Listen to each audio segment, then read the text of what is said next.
Nicole Dupont est assistante sociale en PMI. Elle fait des visites à domicile auprès d'assistantes maternelles dont elle a la charge.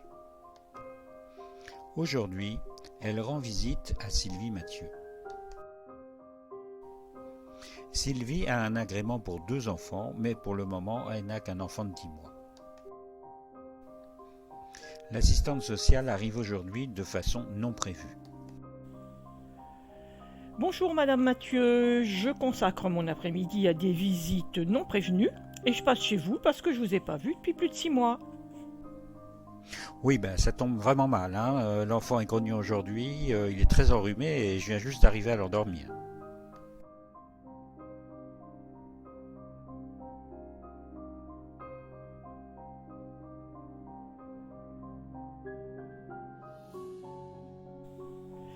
C'est pas un problème, on va échanger sur votre travail. On peut aussi voir votre difficulté à trouver un deuxième enfant. Ça prendra pas plus d'une demi-heure. Les deux commencent à échanger. Je sais que je viens de façon imprévue. Oui, j'aime pas ça, j'ai même pas pu me préparer.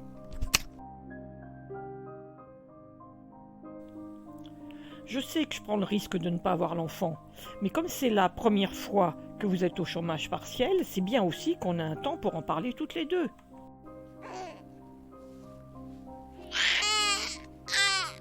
Ça y est, elle est réveillée. Je vais en profiter pour voir les conditions de couchage. Est-ce que c'est vraiment utile? Je vous ai dit qu'il était grognon.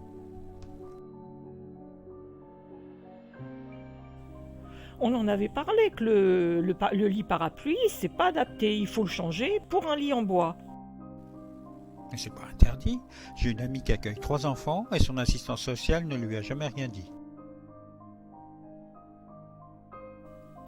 C'est interdit en accueil collectif et déconseillé en accueil individuel. Mais pourquoi c'est déconseillé?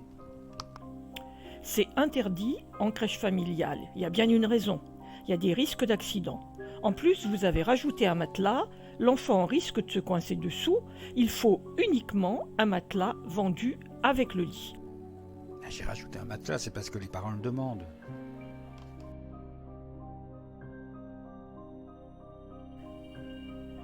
Les parents peuvent faire ce qu'ils veulent chez eux, mais c'est aussi à vous de leur expliquer les risques.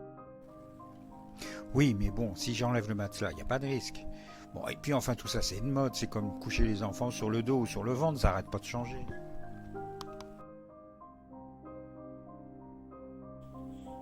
Pour la sécurité de l'enfant, le lit à barreaux c'est mieux. Sans matelas supplémentaire, pas de drap de dessus ni de couette, pas de coussin ni de peluche, uniquement un doudou sécurisé, c'est-à-dire attaché au lit.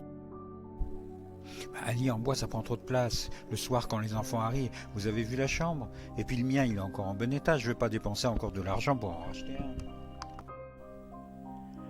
Maintenant, on trouve des lits en bois pliables, c'est pratique et c'est conforme aux règles de sécurité. Bon, je vais en parler avec mon mari pour le budget. Oui, enfin, ça rentre dans l'indemnité d'entretien.